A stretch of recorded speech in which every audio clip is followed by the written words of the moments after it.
안녕하세요. 꿈꾸는 연금술사 파로스입니다. 오늘은 바다처럼 큰 재물복 그릇 키우는 법에 대해 말씀드리고자 합니다. 오래전의 일이었습니다. 저는 한 지인을 돕느라 무척 힘든 시기를 보낸 적이 있었습니다. 지인의 상황은 당시 제가 도와주어도 어쩔 수 없을 만큼 매우 힘든 상황이었습니다. 하지만 한때 저에게 크나큰 도움을 주었던 사람인지라 저는 계속되는 도움의 요청을 쉽게 외면할 수는 없었습니다. 그러다 보니 당시 이제 좀 살만해졌던 저조차도 돕는 데에 그만 한계에 부딪히게 되었습니다. 그러자 처음에 순수했던 마음은 온데간데 없이 사라지고 제 마음 깊은 곳에 분노가 쌓이기 시작하는 것이 아니겠습니까? 그야말로 우라병이란 것에 걸리고 말았던 것입니다. 제 마음을 알아주고 이해를 해주는 이도 없고 그렇다고 제 상황에서 더 어떻게 할 수 있는지 알려주는 이도 없었습니다. 제 상황을 말한다 한들 도와준 제가 잘못이다라는 답변만 들을 뿐이었습니다. 그러자 저는 아무 잘못도 책임도 없는 하느님 부처님 그리고 제가 알고 있는 신이란 신에게 불만을 쏟아내기에 이르렀습니다. 어떻게 도와주고자 한 나의 노력이 다 물거품 되도록 상황을 이리로 몰아가느냐고 참으로 원망을 많이 했더랬습니다. 어려움에 처한 사람을 한두 번도 아니고 손으로 꼽아 헤아리기도 어려울 만큼 도와주었으면 참으로 착하구나. 너는 복을 많이 지었으니 복을 내려주셔야지. 어떻게 이리도 야박하게 저까지 힘들게 만드냐고 화를 내었지요. 그런데 그 어느 신도 저에게 한마디 대꾸조차 하지 않았습니다. 그렇게 가슴 답답한 시간이 흐르고 얼마 지나지 않아 그 지인은 그야말로 깃바닥에나 앉은 상황이 되어버렸습니다. 그러니 저에게 찾아와 또 도움을 청할 수밖에요. 저는 그런 지인에게 그만 차갑게 말을 하고 말았습니다. 밑빠진 독에 물을 붓는 격인데 어떻게 더 도와줄 수 있어. 나도 할 만큼 했으니 돌아가라. 이렇게 말한 것입니다. 저의 말에 그야말로 어깨뼈가 다 빠진 모양으로 지인은 집으로 돌아갔습니다. 그 뒷모습을 본 저의 마음이 오죽 편했겠습니까? 며칠 제대로 먹지도 못하고 잠도 제대로 이룰 수가 없었습니다. 그러자 심한 무력감과 함께 두통이 몰려오는 것입니다. 저는 두통약을 먹고 침대에 누웠습니다. 그러자 저도 모르는 사이 잠에 들었나 봅니다. 그런데 저는 꿈속에서도 하느님 부처님께 원망을 마구 쏟아내고 있었습니다. 그간 도와준 보람도 없이 왜 이를 이 지경으로 몰아가느냐고 또 원망을 하다 못해 울음마저 꺼이꺼이 터져버렸습니다. 여러 식구가 딸려있는 그 사람을 살릴 방도를 알려달라고 떼를 쓰면서 말입니다. 그렇게 꿈속에서 서럽게 아우성을 치는데 그때 갑자기 이런 질문이 저에게 들려오는 것입니다. 밑빠진 항아리에 물을 채우려면 어떻게 해야 하느냐? 이런 질문에 대한 답쯤이야 알던 시절이라 저는 이렇게 대답을 하였습니다. 그야 그 항아리를 바다에 빠뜨리면 되지 않습니까? 아무리 밑이 깨진 항아리라 해도 바다에 빠뜨리면 물을 채울 수 있습니다. 그런데 그런 질문이 지금 저의 상황에 어떤 도움이 됩니까? 하고 되물었습니다. 그런데 아니 그걸 머리로만 알고 써먹을 줄 몰라 어이한 후 헛공부만 했구나 하는 쓴소리만 들려올 뿐이었습니다. 써먹을 줄 모른다고 말씀만 하지 마시고 그걸 어떻게 써먹을지 설명 좀 해주십시오. 저는 머리가 나빠서 알 길이 없으니 쉽게 말씀을 해달란 말입니다. 하며 다시 때를 썼건만 미처 답을 듣지도 못한 채 저는 그만 잠에서 깨고 말았습니다. 아이고 이런 고약한 꿈이 다 있나 하며 답을 듣지 못하고 깨어난 것에 속상한 저는 긴긴 한숨을 쉬었습니다. 머리를 싸매고 꿈속에서의 대화를 곰곰이 생각하고 또 생각해 보았습니다. 머리로는 알고 써먹을 줄 모른다니 어떻게 나의 상황에 써먹을 수 있단 말인가 하고 생각해 보았습니다. 하지만 역시나 저의 머리론 도통 해답을 찾을 수가 없었습니다. 그런데 우리 집 고양이가 다가와 밥을 달라며 보채는 것입니다. 근심을 하느라 그만 고양이 밥을 주는 것을 잊고 말았던 것입니다. 고양이에게 밥을 주며 속으로 중얼거렸습니다. 너는 참으로 좋겠구나. 신선처럼 근심 걱정 없이 살고 있으니 말이다. 내일 어떻게 살 걱정을 할 필요가 있나. 배고프다고 밥을 달라면 밥이 생기고, 물이 먹고 싶다고 하면 물이 생기고, 춥다고 하면 따뜻하게 해주고, 필요한 것은 그냥 얻어내니 말이다. 이 생에 너는 복 주는 일도 전혀 하지 않았는 것 같은데 참으로 평생을 참 행복하게 사는구나. 그야말로 너는 참으로 크고 큰 밥그릇을 타고났나 보다. 이렇게 밥을 먹고 있는 고양이의 등을 쓰다듬으며 생각을 했습니다. 그런데 그때 떡하니 마음에서 일어나는 생각이 있었습니다. 이런 이 세상에 부족한 것이 하나도 없다는 것을 또 잊어버렸구나. 모든 게 마음 차원의 문제이다. 밑 빠진 똑을 채울 수 없다고 생각하는 마음에는 절대로 똑을 채울 수 있는 차원으로 넘어갈 수 없다. 문제라 생각하니 계속 문제로 남는 차원에 남아있는 것이고, 지인은 도움이 필요하다 생각하니 그 차원으로 남아있는 것이다. 해결할 수 없다 생각하니 해결하지 못하는 차원에 머물러 있는 것이다. 깨진 떡을 바다에 집어넣는 차원으로 넘어가지 못하고 문제만 붙들고 있었구나 하는 깨달음을 얻은 것입니다. 저는 지인에게 전화를 걸었습니다. 문제를 붙들고 있지 말고 그 문제를 놓아버려. 내가 도와주고 안 도와주고의 차원의 문제가 아닌 것 같아. 그랬다면 벌써 해결이 되었어도 벌써 되었겠지. 내가 마음의 차원을 바꾸지 못하면 그야말로 밑빠진 똑을 계속 부여잡고 있는 셈일 뿐이야. 그러니 아무 생각하지 말고 밥 잘 먹고 잠 잘 자고 아무 생각 없이 며칠 보내봐 라고 말을 했습니다. 그런데 이런 저의 말이 길바닥에 나앉을 사람의 귀에 어디 들리겠습니까? 도움을 주기는커녕 헛된 만상과 같은 소리를 한다고 생각을 했을 것입니다.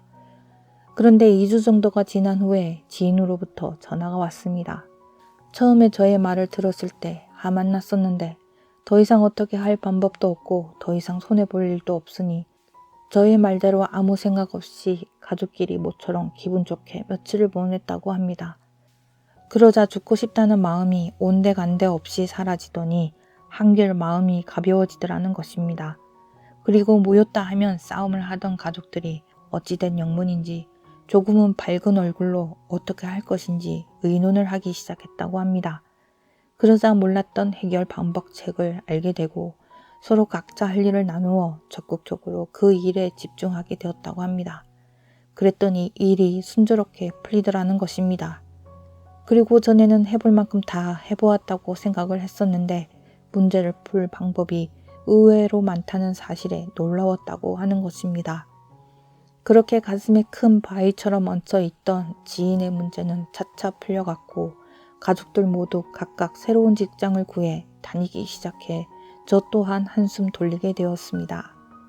이후 저는 큰 문제가 닥칠 때마다 이때의 일을 떠올리곤 합니다. 밑 빠진 똑을 채울 수 있는 방법은 상식적으로 생각하면 있을 수 없는 일입니다. 하지만 한 생각 달리하면 이 세상은 참으로 많은 것이 풍족한 세상입니다. 그리 생각을 바꾸면 밑 빠진 독이라도 반드시 채울 수 있는 해결책이 생기는 것입니다.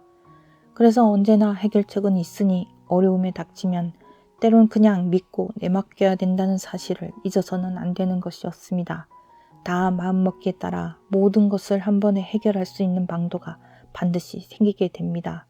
그렇게 되는 것은 생각을 바꾸면 마음이 바뀌고 마음이 바뀌면 우리가 존재하는 차원이 바뀌게 되기 때문에 그렇습니다. 여기까지 저의 이야기를 듣고 계신 분들 중에 저에게 이렇게 묻고 싶은 분들이 계실 겁니다. 우리의 마음먹기에 따라 심각한 문제도 한 방에 해결할 수 있는 바다와 같은 차원 속에 들어갈 수 있다면 굳이 매일 무엇인가를 위해 노력하며 살 필요가 있겠는가 하고 말입니다. 마음 하나 바꾸는 것으로 유유자적 신선처럼 살 수 있다면 다 그렇게 살 텐데 그렇지 않은 이유가 무엇이냐고 따지고 싶은 분들도 계실 겁니다. 이에 대해 부족한 저이지만 다음과 같이 말하고 싶습니다. 우리가 존재하는 이유가 그러하기 때문이라고요. 얼마 전 저는 공기가 무척이나 좋다고 유명해진 한 수목원에 간 적이 있었습니다. 길을 물어물어 도착해보니 정말 풍경이 너무나 아름답고 좋았습니다. 저는 기분 좋게 초입에 들어서서 아무 생각 없이 걸어 올라가기 시작했습니다. 산길도 완만하니 처음에는 힘든 줄도 모르고 콧노래를 부르며 올라가기 시작했습니다. 그런데 중턱까지 오르자 식은땀이 비오듯이 흐르며 온몸에 한기를 느끼기 시작했습니다.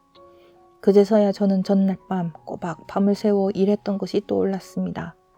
일하느라 며칠 실내에 틀어박혀 지친 몸을 풀려고 나왔던 것인데 수목원을 오르는 것이 오히려 제게 무리라는 생각이 들자 저는 숨을 헐떡이며 왔던 길을 내려갈까 아니면 올라갈까 하는 고민에 빠졌습니다.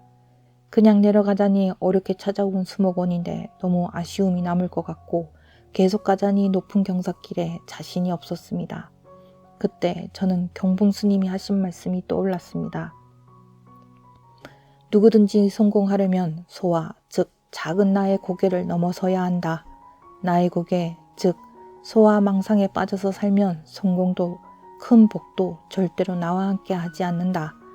나 하며 소리치고 나에 빠져 사는 소와 망상에서 벗어나 무아의 경지에 들어가야 큰 복이 나와 함께 하게 된다.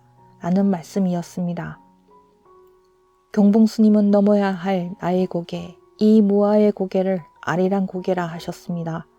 우리 몸에 비유하자면 목구멍이 바로 이 아리랑 고개라는 것입니다. 그야말로 숨이 턱까지 차오르는 것이 제가 딱 아리랑 고개 앞에 서 있는 형국이다 라는 생각이 들었습니다. 저는 아리랑 고개를 넘어가자 하는 생각으로 돌아가고자 하는 마음을 줬고 한 발 두 발 힘겹게 걸음을 떼며 정상에 올랐습니다. 그런데 정상에 오르니 종이 달려있는 것이 아니겠습니까? 종을 치며 소원을 빌면 이루어진다는 안내가 적혀 있었습니다. 저는 3가지 소원을 빌며 시원하게 종을 3번을 쳤습니다. 청아한 종소리가 산속을 울려 퍼지는 것이 그리 좋을 수가 없었습니다. 끝까지 오르지 못했다면 이런 즐거움을 못 느꼈구나 하는 생각을 하며 끝까지 올라와서 정말 다행이다 라는 생각과 함께 성취감마저 느껴졌습니다. 그리고 내려오는 산길은 또 얼마나 아름답던지요. 힘든 고비를 참지 못하고 내려갔더라면 평생 보지 못했을 풍경이었습니다. 저는 이런저런 생각을 하며 오솔길을 걸었습니다.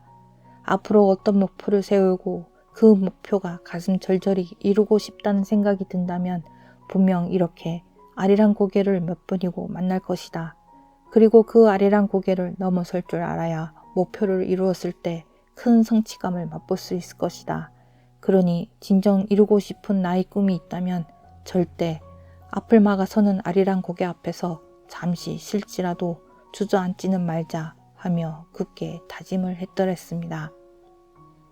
저는 어린 시절부터 우리는 왜 태어났으며 왜 죽는 것인지, 죽은 후에 우리는 어디로 가는 것인지, 우주와 별들 그리고 지구가 어떻게 만들어졌는지, 그리고 단세포에서 어떻게 인간으로 진화하게 되었는지에 대해 관심이 정말 많았습니다. 아무것도 없어 보이는 텅 빈 공간에 어떻게 이렇게 엄청난 우주가 만들어졌는지에 대해 여러 가지 의견이 있겠지만 저는 하나의 진동, 즉 시작도 없고 끝도 없는 공간에서 일어난 대의식이 만들어낸 하나의 진동에서부터 우주 생성의 시작이 되었다고 생각합니다. 에헨 스님이 마음속 생각, 입으로 내뱉는 말을 조심하라 말씀하셨습니다. 그것이 음파가 되어 우주로 나아가 실제로 현실로 나타날 것을 염려하신 게지요. 음파라 하면 진동을 만드는 거 아니겠습니까? 진동은 도덕경에서 나오는 도라 하였지만 사실 이름을 붙일 수 없어 그냥 도라 이름을 붙인 그 도, 혹은 기라 불리우는 어떤 힘이 가득 찬 바다와 같은 공간에서의 진동처럼 우리의 마음에 일어나는 진동입니다. 그 진동으로 참으로 많은 인연들이 만들어지고 이어지고 좋은 일, 나쁜 일을 연달아 만들어내는 것이지요. 나비의 날개짓 하나로 저 너머 세상의 태풍이 몰려오는 것처럼 우리의 인생도 생각 하나로 엄청난 변화가 일어나는 것입니다. 이런 변화가 일어나는 것은 다 고요했던 바다에 창조적 에너지가 숨어 있기 때문입니다. 우리는 창조의식의 한 일부이자 이미 모든 능력이 갖추어져 있는 의식의 일부분을 우리 내면에 내재하고 있습니다. 그래서 마음 하나만 바꾼다면 우리는 우리의 삶 전체를 바꾸어 놓을 수 있습니다. 그 창조의식 때문에 희노애락이라는 감정을 느끼며 이것도 해보고 저것도 해보고 꿈꾸고 체험하면서 살아가 보는 것이 우리가 만물이 우주가 존재하는 이유라 저는 생각합니다. 우리는 다양한 삶을 체험하고 느끼기 위해서 반드시 넘어서야 하는 아리랑 고개가 있는 것입니다. 그 아리랑 고개가 없다면 참으로 재미없고 심심한 삶이 아니겠습니까? 그런데 그 아리랑 고개가 때론 너무 힘이 들 때가 있습니다. 그럴 때는 그냥 내려와도 됩니다. 그렇게 내려와도 우리에겐 큰일이 일어나는 것이 아닙니다. 하지만 우리는 그 아리랑 고개를 넘지 못하고 내려가는 일을 인생을 실패했다고 여기거나 사람들이 못났다고 손가락질할 것이라 착각합니다. 물론 어리석은 누군가는 이런 포기에 대해 비웃고 비난하고 편맘하기도 하겠지요. 근데 다 어느 시기가 오면 모두 간 속으로 들어갈 몸들, 남들 손가락질이 뭐 그리 대수겠습니까? 그리고 의외로 사람들은 남의 일에 그리 관심이 많지 않다는 사실을 꼭 기억해야 할 것입니다. 우리는 참으로 마법과 같은 세상에 살고 있습니다. 그것을 믿는 사람들에겐 계속해서 기적이 일어날 것입니다. 우리는 산을 올라가는 방법이 단 하나밖에 없다는 생각에 빠지기 쉽습니다. 산을 올라가는 방법은 참으로 많습니다. 힘들게 올라갈 수도 있고 쉽게 올라갈 수도 있고 헬기를 타고 단숨에 올라갈 수도 있습니다. 돈을 버는 일에도 사업을 하는 일에도 인생을 살아가는 일에도 다 그렇습니다. 재미있게 해볼 수도 있고 가뿐하게 할 수도 있습니다. 다 마음먹기에 따라 우주는 그 차원을 만들어줍니다. 나를 작은 나로 한정 짓지만 않는다면 우리는 얼마든지 당장이라도 그리고 많은 기적을 이뤄낼 수 있습니다.